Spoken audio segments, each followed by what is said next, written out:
All right, all right, all right. Let there be light. How y'all doing, man? How y'all doing? This will be my last days coming to you on a Monday or Tuesday.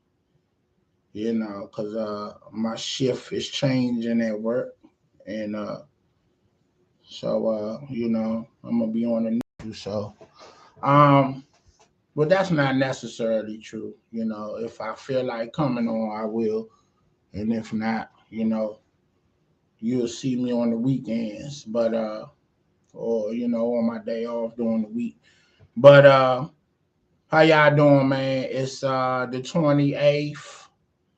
We got one more official full day of Black History Month, but I'm on my Tom Joyner. We're going to keep this going because Black history is being made 365 days a year.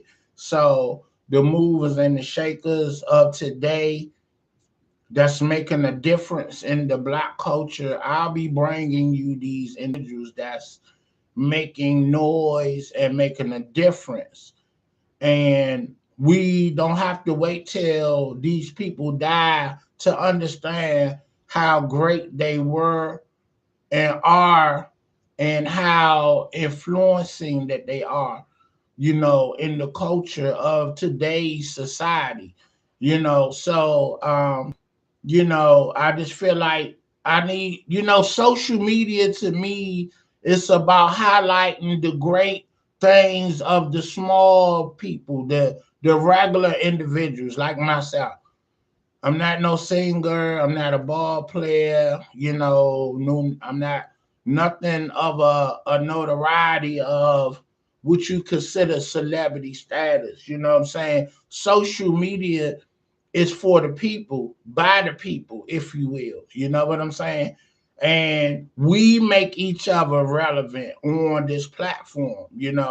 And now the real celebs that have achieved celebrity status, they come on here, which is our playground because it's marketing, which it is across the board.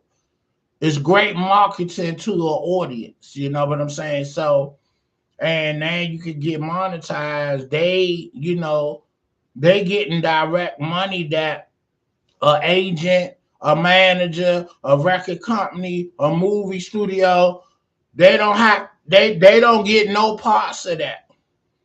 So this is direct money coming to a celebrity that can come on here and create content, and because of their celebrity, their numbers through the roof. And congratulations to you. Everybody deserves to get their money. And if you're strategic enough, then that's what you do. Some people just like myself. I like to be just being in the mix of things. It's something I could do. Why not? It's something I like to do. I like dialoguing, conversating, debating. So this is a platform that I can have a panel and I can reach people visually through audio and through video. So, you know, whoever thought of this, salute to you, because it's changing a lot of people's lives and it's fulfilling a lot of uh, hobbies, and it's fulfilling a lot of uh, it's a good way to transmit energy from the content creator to an audience. It's transferring energy. Anything you're thinking about, what's on your mind, you can translate it and transfer the energy to somebody that is receiving it, which is the audience that's watching, that will watch the video. You can comment, thank you to Donald, what's his name? Donald Price. He commented uh on the Supreme Justice Donald Rice the second, Donald Rice, he commented on this Joe Biden Supreme Court Justice ruling on Miss Jackson, Ketanji Brown Jackson, and the the comment was, let's go ahead and get into it. Since I brought it up, because we had some good dialogue on it. Donald Rice the second said, responding to my video to the Supreme Court Justice nominee and who will be the winner, because they already know once they pick you, they're going to win. Just like when President Trump nominated Donald Kavanaugh, with all the scrutiny he went through, he knew he was going to get the seat. So let's not play games, okay? All right. So Donald Rice say, I'm not saying she cannot do the job, but she was only chosen because of her gender and skin tone, which was publicly announced. That is racist and illegal. Have the president announced he is only recommending a white male, and the world would have lost their mind. She will never have real credibility. She should be embarrassed and ashamed to be a part of this illegal act. Biden continues to embarrass himself as a horrible president and a complete failure. Dementia Joe needs to go, but then we are stuck with 100% useless Kamala Harris. He said unless, but he meant useless. Kamala Harris, Vice President Kamala Harris. All right, that's your opinion, and I respect that. So I responded, maybe you're right, but let's not pretend that politics is all about affiliation. So if you're in the right organization themselves, doors open for you. So let's not pretend this is not the normal, okay, or the norm. Thank you for your comment. That's me. And I say, please continue to like, share, subscribe, and supporting the channel. And I love that kind of response because it was honest, it was your opinion, and it was truthful. And I respect that. So with that being said, let's segue into why we here. We're honoring the Honorable Marion Barry. This man touched my life when I was 14 years old, growing up in D.C. He started the Marion Barry youth work program, okay? And I talked about this a lot over my videos, over the time. Taking that job allowed me to know what independence was, and financially, and it gave me another option, of going and being a victim of the streets and being a part of the system, the judiciary system, or checking out a life because I done got myself shot down in these mean streets. So he gave another option, and I respect that, and I would love Marion Barry, Mayor for Life, Marion Barry, for that.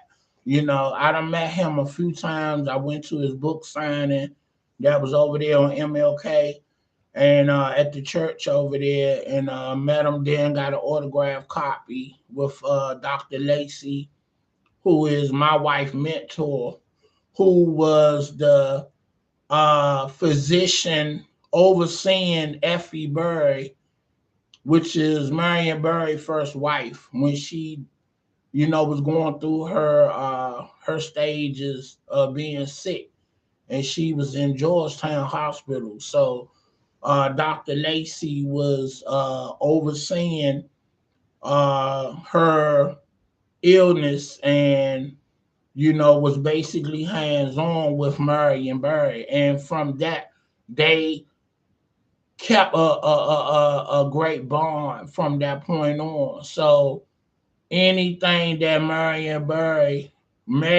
Marion Barry will have, Dr. Lacey was there in support, and they became great friends and allies through DC politics and uh, you know, and vice versa. Anything that she was doing in her career in medicine, he was there to support her. So two great people, and I, you know what? Oh man, I gotta go get that picture. Do I have that? Yeah, it is. I gotta show this picture. I'll be right back. I can't talk about this person and not show who they is.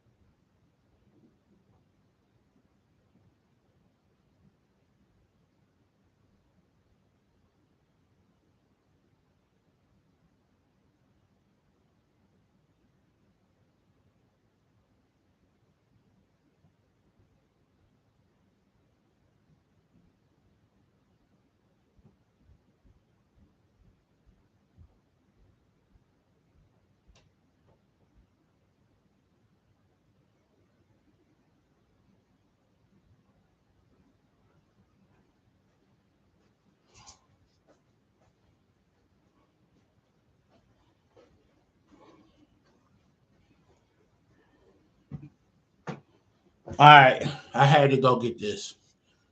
It wouldn't have been right. Okay, can y'all see that? So Marion Barry is a personal friend of my family. Dr. Lacey, who was Marion Barry, physician, his wife, physician at Georgetown Hospital when she was dying from her illness. So again, they remain great friends.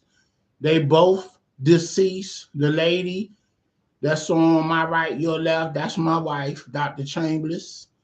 And this is her mentor, Dr. Lacey, in the middle. So this is our iconic picture right here. My childhood mentor and my wife mentor. So this is a special picture in our house that sits on our mantle. So I just wanted to show that picture.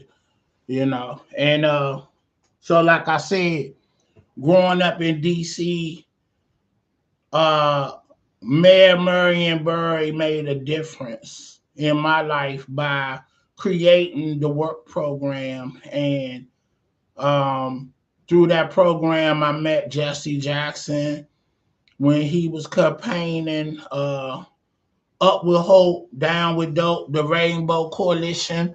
And so I got so many stories of just DC, um, DC events, let's say that I'm going to bring to you when I do my Block 365. Because Wednesday, because now that I have a platform, I'm going to continue the legacy of the old DC that I grew up in my years, that maybe some people done talked about it, and most of the time they haven't talked about it. So therefore, I'm going to document it through my videos, and it'll be there if anybody want to hear some history about DC. So I'll be your personal narrator about DC events pertaining to the Black culture as I see it through my eyes and as I experienced it. My son said his girlfriend be watching. Hi, Asia. My son Chris. Chris Rock, you know. That's my son Lil D, older brother from my first marriage. When I met their mom, Chris was 3 years old, so I raised him, and I consider him my son. So Chris has two daddies, you know. And me and Big Chris, we cool, we family, and that's how adults handle things, you know, especially with kids. And it benefit the kids in the long run because it's more people loving on them children when you become a co-parent to, or a step parent, you know. But we don't use the step word in my family. If you family, you family. We take all the step stuff out of that because it puts a division, you know, in the structure of the relationship. You know what I'm saying? So my son and Chris are blood brothers from their mother's side. And because I had a hand in raising him till he was about maybe 6, 7, 8 years old, and then even after me and their mom went our separate ways, we still remain parents for our kids, for the the betterment and upliftment of their lifestyles, you know. And I'm proud to say Chris will be graduating North Carolina A&T in May, and my son is a freshman up in Townsend. So, you know, we completed the task. We knew the task, and that was to make sure whatever shit we going through, our kids will be supported and taken care of. And I know and I feel I speak for everybody involved. We done a great job. So let me pat myself on the back. You know what I'm saying? You know, because black men get a lot of scrutiny about what they not doing. So when I get a chance to congratulate us, everybody that's being a good parent, a dad, a good father, a good husband, I'm clapping and I'm saying congratulations to all of us, okay? We not all fucked up out here, okay? You know, we want to succeed. We want the best. And it's a lot of us that go through the pain and the struggle of being disciplined and wait our turn to get what we want. And we're willing to work hard for it. When society's saying that we thugs, we killers, we drug pushers, everybody not in that light. And I'm one of them individuals. And I had every opportunity to go that route. But I saw myself doing something bigger than just being a victim of the hood and the judiciary system. I gotta calm down. I'm getting a little hype, you know, because I just hate when you know, the good brothers get lumped in with the brothers that's, you know, doing the wrong things, you know. And I pray for brothers and sisters and everybody that's lost. May they find their way. And you ain't gonna find your way if you don't have God in your life. Let me just sprinkle that in there. So let's get back to Marion because I always segue into stuff. So anyway, like I said, this man saved my life from giving me that job, allowing me to work and learn how it felt to get a check. I'm old school. I'm used to getting a check in your hand. And when you open that envelope and you look at it, you be like, ooh, okay. Now I'm 14 making $200 every 2 weeks from June to maybe the end of August. That's roughly 5 checks, you know, 2, 4, 6 checks, 2, 4, 6, 2, 4, 6, 8, $1,200 a summer for three summers. So, you know, I know what independence felt like. So I felt like, okay, cool. if I just get a job, if I just learn skills to pay the bills, that's what we used to say in vocational school. I attended Phelps Vocational School, and I got a certification in brick masonry. That was my first job at $18 an hour when I was 18 years old back in 1988. I was balling. You feel me? You know, even though I didn't stay in that business because I explained, if you watch my later videos that I done made, I tell you why I didn't stay in that business because of the reasons why, but for that whole summer that I worked, I was getting $2,000 or $1,800 back in 1988 after taxes. So I knew from 14 years old, I'm like, I don't have to be in the streets.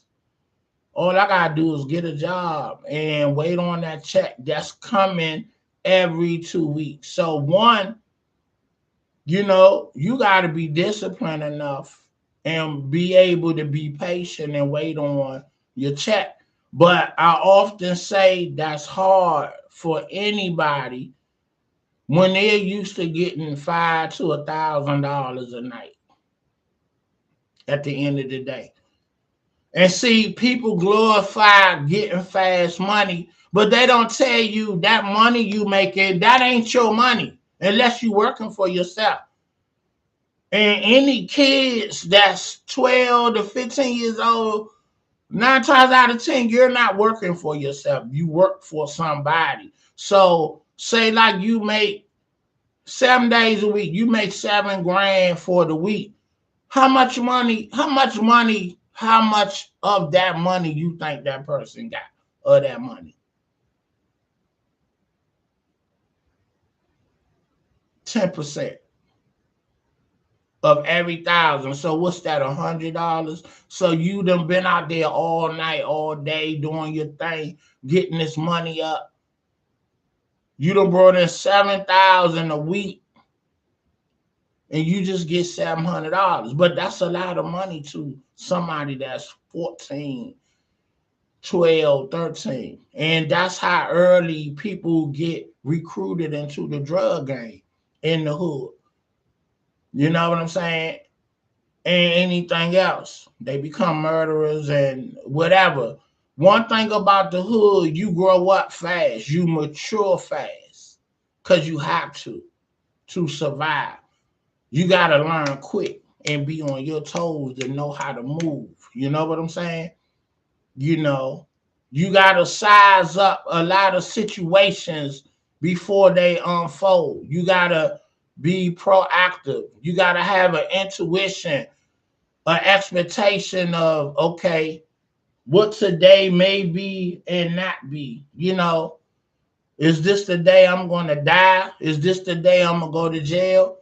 That life is nothing to glorify and play around with, But I'm just tired of everybody acting like it's gravy all the time. You feel me? And it's not. So I do respect when you tell your story, tell the downside of it. And there's more downsides than the upside, But I just feel like from my experience, the homies I've been around, guys feel boxed in because it's not a lot of opportunity. So what I'm saying is, if you don't have the support that keep their hand on you and a foot on your neck, like, I'll kick you in your ass if you get out of line, which I had. So I was afraid to do things against that was wrong, because I had that support. But everybody don't have that support. The men in their life, the father, the strong structure that keep their eye on you and keep you in control. I was fortunate to have that, and sometimes that don't make a difference, But I was taught and groomed to listen and do the right things. So that's why I took that Marion job. So my friends that didn't take that job, that were in the streets, I often say, whatever you do early in life, you'll wind up doing it later on. So my friends that were hustlers early at an early age, they wind up being, you know, they was in the life later on in life. And they went through the ups and downs from having money to having nothing, to going to the grave, to going to the jail pens. They come out, some have been rehabilitated, some have went to school and got trades and was able to come out and thrive, but a lot didn't. They was institutionalized. They didn't know how to function out here in the real world. So within a year, they were back where they spent most of their time at.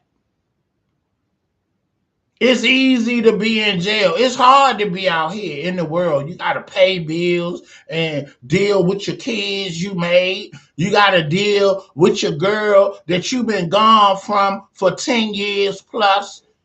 You know what I'm saying? Then you mad because while you was gone, she was lonely. She had a guy. Let's keep it 100, man. You got over 2 years. Why you think that your lady, and even for the men, if your lady go to jail, why you think they gonna wait on you after 2 years? It's only human. We're only human. Let's keep it 100. If you're a real dude, you're going to say, go do you. But when I touch down, we back to business. So tell whoever you down with, they temporary. And if you want to be permanent, when I touch down, then, you're going to have to see me and have a conversation, whatever that conversation is. And when we walk away from that conversation, we're going to know who you going to be with determines who's still standing. That's how men handle things. So don't keep talking about don't be dating nobody.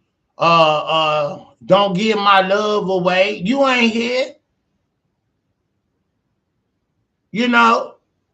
And that person, your lady, can still love you, but you're not there in the physical.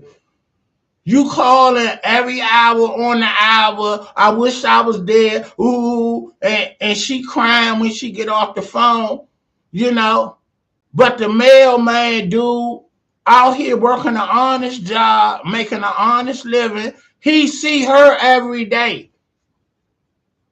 See her out at an event, buy her a drink, give her some great conversation, and she say, you know what? This is the guy that I need to be with. Somebody that's working every day and coming home. Not nobody I got to talk to on the phone for 10 years. I'm just saying she don't have to forget that she love you. But what I'm saying is stop fooling yourself that these women is not having a relationship out here. But I get it. You need to say it because you need to say it for you. You know what I'm saying? But let's keep it 100. You're not there. So why will she wait if she's going to wait? I'm just saying, let's just keep it 100. So I say all that to say if I was in that situation, I would tell my lady, look,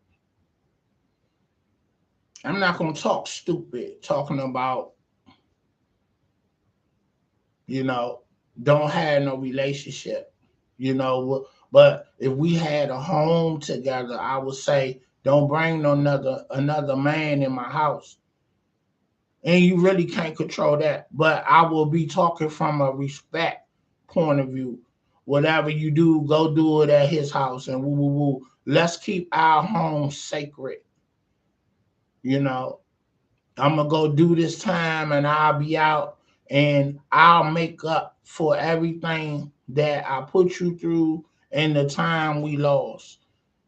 And honestly, depending on how well the relationship is that she in, this man might want to marry her while you going if y'all not married already. You know what I'm saying? So let's just keep it 100, man, and stop stressing yourself. When you hear it in the street, man, your girl out in the streets with somebody, talk to your lady and say, can we be discreet?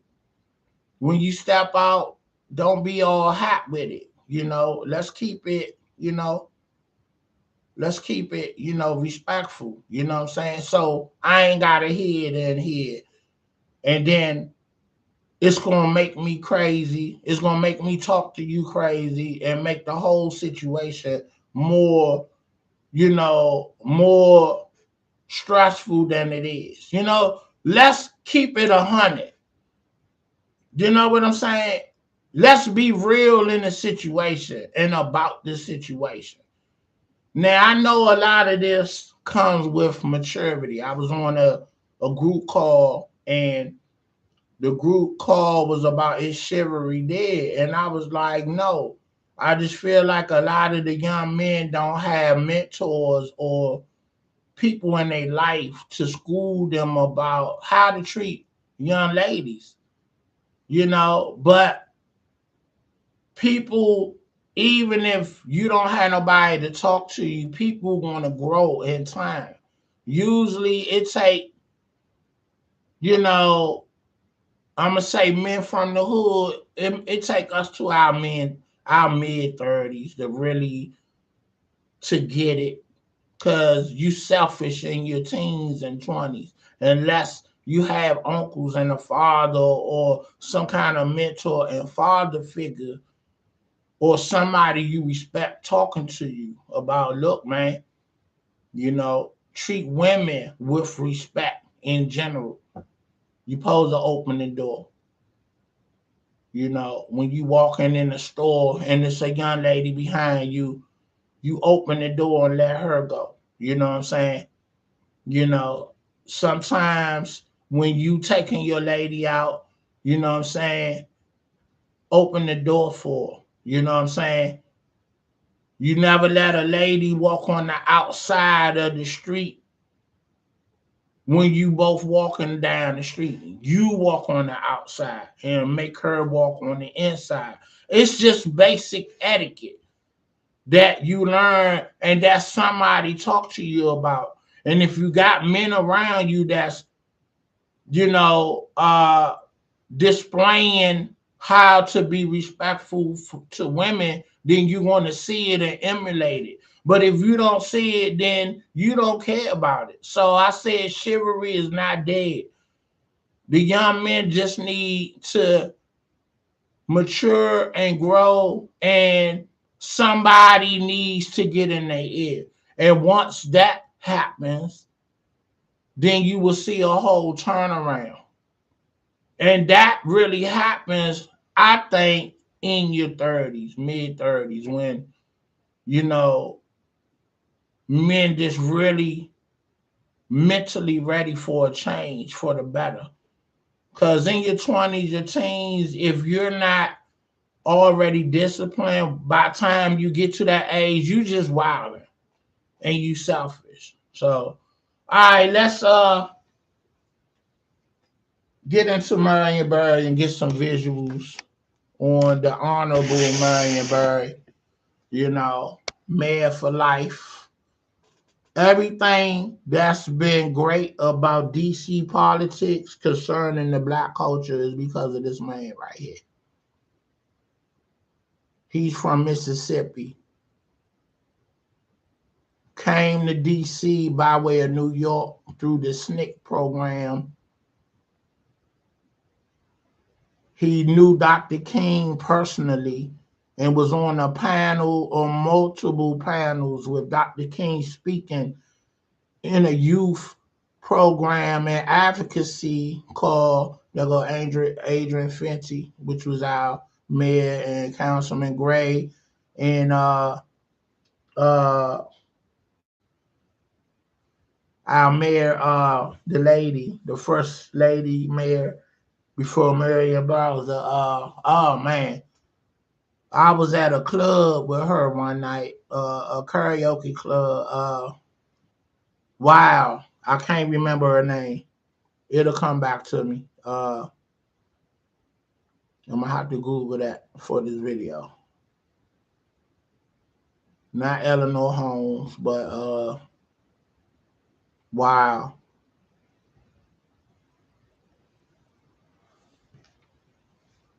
Yeah, I gotta Google that. Can't let that go.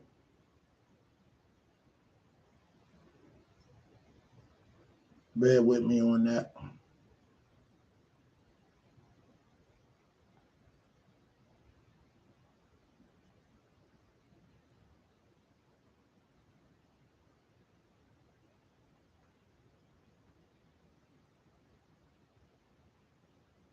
Sharon Pratt Kelly. There you go.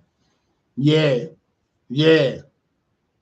Marion Barry was the staple and the conduit, and he was the prototype, the blueprint to DC politics concerning the black culture. Okay.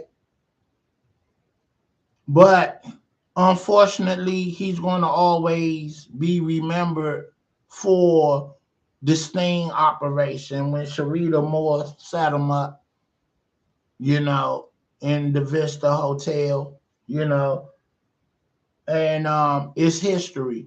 But let's put in that history that he went to jail. They released him to a rehab center, and that man came back to be mayor again. Okay? Teflon Marion. Okay? And by his side was the Honorable Cora Mastersbury. Okay? DC will forever love this man. And he's not a native Washingtonian. And a lot of people don't even know that. But I just told you. You're welcome. I just gave you some information. He did a lot for DC and voting rights and making sure the underprivileged areas of DC get noticed. This is what he did for DC. You know what I'm saying? And he wrote a book. I suggest you get his book. It's a great read, and you won't regret it. And it's called Mayor for Life. So if you want to know about the DC history of Marion Barry in depth, do yourself a favor and get that book. All right, I got on my Redskin drip. I'm coming down the pipe. These are our 3 years of Super Bowl dominance, 85, 87, and 91. You know, we won the championship 2 more years prior, 1932 and 1941, but it wasn't called the Super Bowl. It was just called the championship. You know what I'm saying? And here's the ball. I got the MVP Doug Williams signature, Gary Clark, Darryl Green. You know what I'm saying? And these are all our accolades, championship years and division years. You know what I'm saying? That we done won, you know, got the RG3 cap on, you know, and yeah, man. You know, I'm coming at you with all the DC events and history. You know, I'm on my 365 Tom Joyner Black History. So as of March 1st, history of black culture don't stop on this platform. This big day, streets finest, salute, peace, and I get with you. Like, share, and subscribe, and thank you. All right, let me see where my numbers at, because we getting close to 1,000 views for the Alpo and Rich Porter story, and I'll do a separate video on that. I'll get with the numbers later. Once I bust a thousand views, I'm gonna do a video on that whole. I'm gonna do a recap, and I'm gonna thank the audience and you out there for rocking with me. I'll be at a year anniversary in June 1st. I'm gonna dress up. I'm gonna dress up for y'all and look fly, and we gonna celebrate that year together. I'm gonna have horns and balloons and everything, and yeah, it's gonna be very festive. And I'm gonna probably do a whole interview. Not just sitting at this desk. I'm gonna do a full body so you can see the full drip and how I do it. You know what I'm saying? Give you the whole seven Kevin Samuels look, and I'm trying to figure out what's gonna be my color scheme. Do I want to be, traditional, or do I want to be festive? You know what I'm saying? Something. What's my man name? Cam Newton. Festive. He wild with it. So I might see what he got on and try to put something together, or do I want to do a tux or a suit? You know, so I'll make a decision and I'm gonna go from there. So I think I need to do a tux. That's what I need to do. You know, I'm gonna keep it real classy. I'm an older gentleman, so I'm gonna leave all of that, the young stuff to you youngins, but I'm gonna be grown and sophisticated over here. So I'm getting out of here. Peace. Big Day, Streets Finest. I'ma holler at you. Stay up.